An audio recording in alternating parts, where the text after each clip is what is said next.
Networking is not just a buzzword. It allows you to connect to other people, feel like you're part of something bigger, and build a base for your future job search. There are so many benefits to getting good at this, so let's talk about how you can do it with Twitter.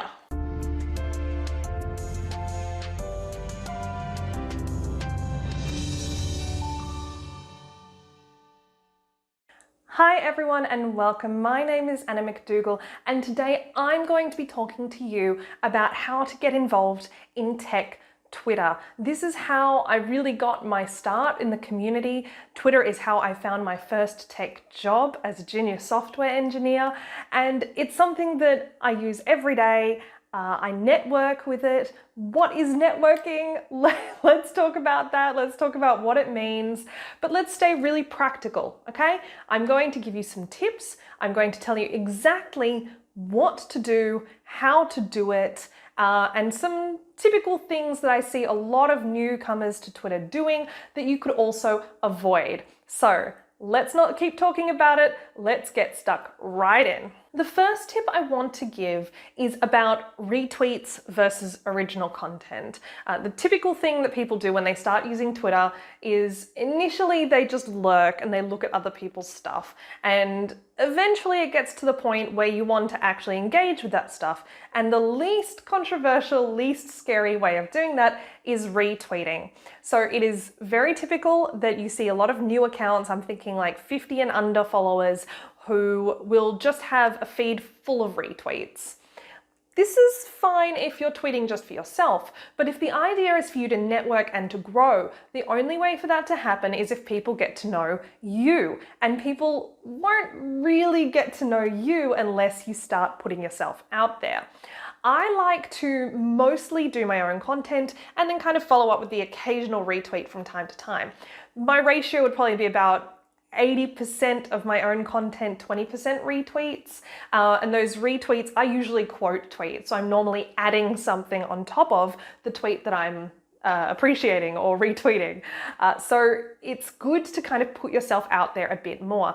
I know it can be scary, right? But it's literally the only way people can get to know you is if you share something about yourself.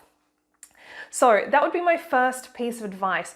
When you start thinking seriously about wanting to build a following, wanting to get to know other people on Twitter, wanting to be part of a community, I can strongly recommend cutting down on the number of retweets you're doing and instead putting out more of your own stuff. That's tip number one. Tip number two is a bit of a follow-on from number one, and that is, of course, the natural next question: what do I tweet about?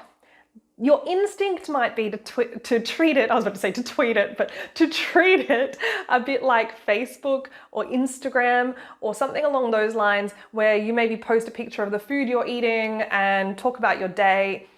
That's fine, and to an extent I do that as well. It can be nice to share things that you do throughout the day, but I would encourage you to think a bit more about the kind of people you want to connect to on Twitter and what they might want to read. So rather than thinking so much about reflecting what you are doing, why not share thoughts about the things that matter to you and the people you want to get to know? Right? And there is a difference, right? Sharing your opinion on topics that people are interested in is very different to saying, I just ate a salad. It was great, right? I've made salad posts, I understand, right? I'm not saying this is a strict rule. I'm just saying, generally speaking, you want to be putting out things that interest your followers. So rather than saying, oh, I just had a daily, maybe say something along the lines of, my daily today went great. I really feel supported by my team. How are you feeling today? Something like that. Put the question back to them, or say, what makes a good daily to you? Something along those lines. I've got dailies on the brain because I just released a video on dailies, but that's what I'm thinking, right? You try to kind of put things back and get people talking to you. But of course, no one's going to talk to you if you don't have any followers. So how do you find followers to kind of come in on these conversations? Let's go to tip number three. Okay, getting followers. Of course, this is the question I get asked time and again about Twitter. How do I get more followers? Now, I don't consider myself to be like some huge tech tweeter, but I have about 12,000 followers, and this has happened through me just engaging a lot in the community. So what does engaging in the community actually mean? Give me something concrete, Anna. I hear you, dear viewer. I hear you, and I will deliver. Don't worry. The best thing you can do, the number one practical tip I can give you when it comes to gaining more followers, is to go into the accounts of people who you relate to, or who have your worldview, or who cover your interests, who are part of the community you are interested in. Find these people, find these big accounts. I'm talking 5,000 plus people. They don't have to be huge, right? But they've got a decent following. Go into those accounts and start leaving replies. Start engaging with them. I'm not saying I agree. I'm also not saying, just yes, good point. Blah, blah. That does nothing. That contributes nothing. Engage with it. Rather than saying I agree, say couldn't agree more.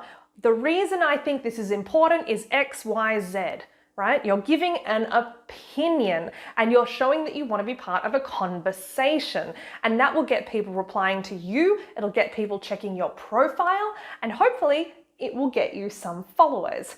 It is the number one thing you can do. These accounts already have the audience that you're interested in. They're already part of the community that you are interested in. So all of the people are there, right? These are the people you want to connect to. So you don't have to go building your entire base from scratch.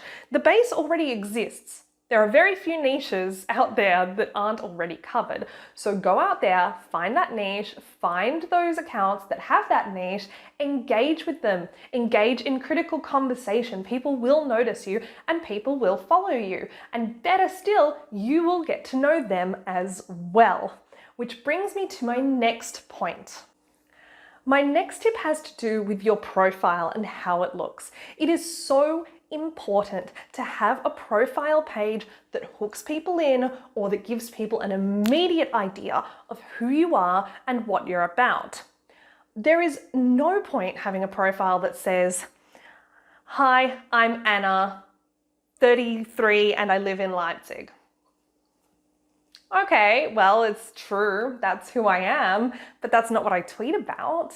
Right? I'm not tweeting about being an expat. I'm not tweeting about being 33.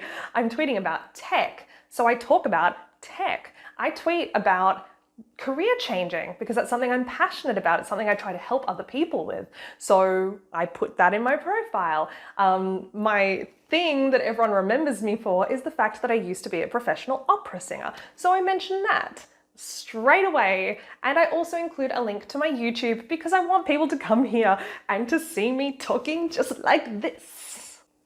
In addition to that, you should also have a cover image that really grabs people's attention and makes it clear what your brand is. Now, I know, it sucks having to think about yourself as a brand, but there is no denying the fact that when you have something strong and you say something strong about yourself that hooks people in and that is true and genuine about who you are and what you tweet about, people will engage with that. People will follow you. If you have a very bland Twitter profile, then you could leave all the comments in the world. People probably aren't going to really engage with you much.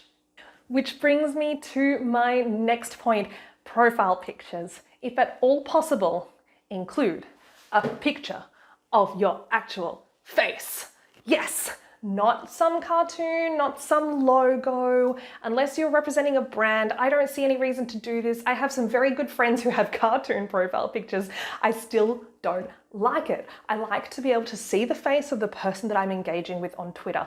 And if you're serious about creating a community and about creating a network, then, you want people to know you, right? Like, I know it can be hard to imagine, but real life events, real life tech events are coming back. They will be back. And when they are back, you want people to see you at an event and go, "Oh, you're Anna, I've seen your YouTube videos, or I've seen you on Twitter. I know that face," right? This is good. So this is the direction that you have to start going with it. Put up your real face, put up what you really think. That's the way to go. My next tip is to do with comments. When people do finally start commenting on your posts, it feels so good. People are interested in what you're saying. People are answering your questions. People want to get to know you. This is great. So don't ignore them. Don't ignore them. Don't just click like and then say nothing. Say to them, hey, thanks so much for your feedback. Or, oh really? Why do you think that? Or tell me more about that time. I really want to know more about that. Get into a conversation. This is a great opportunity to get to know people on a deeper level and to show them that you appreciate them paying attention and supporting you. This is a great way to go about things. You have to give people some of that attention so that they know you and they feel appreciated by you, and then they'll want to suggest you to other people in their community, and similarly engage in other people's conversations in their Twitter comments. Recommend people openly. Giving back to your followers is the #1 way that people can see that you really appreciate them and you appreciate this community you're building. And these little acts of appreciation can help build a great community and a great network. My final large point, and this is super important and often overlooked, you must start creating Twitter message groups. Messaging people who have similar interests to you is the #1 way to get to know them on a personal level that is beyond the scope of Twitter. A lot of people are putting stuff on Twitter that only represents their very best. They don't share extremely personal things. Some people do, but a lot of people don't. In a private group, you can really get to know people. Once you start kind of getting to know a few good eggs in your community, create a little Twitter group and start messaging them. I did this for a group of 5 or 6 female developers here in Germany, and I called it Frauendevs, right? Just to start chatting to them. I've got another group of women developers from all over the world. I've got another group of people who are super into social media strategy, right? I've got lots of different groups like this that I use not only to get to know people on a deeper level, but to discuss things like this. How can I do better? What can I do differently? What did you think of my latest video? Not many people saw it and I'm wondering if I can do better. These are things you can ask these groups and get real feedback on without having to go super public. Thank you so much for watching. Those are all the tips I have for now. There are so many benefits to building up a good community, so get out there, start talking to people, start becoming part of something bigger. You got this. Like, comment, subscribe, and I will see you next time. Bye. Just feeling like you're part of something can bring you job opportunities, friendship, and a feeling of being something.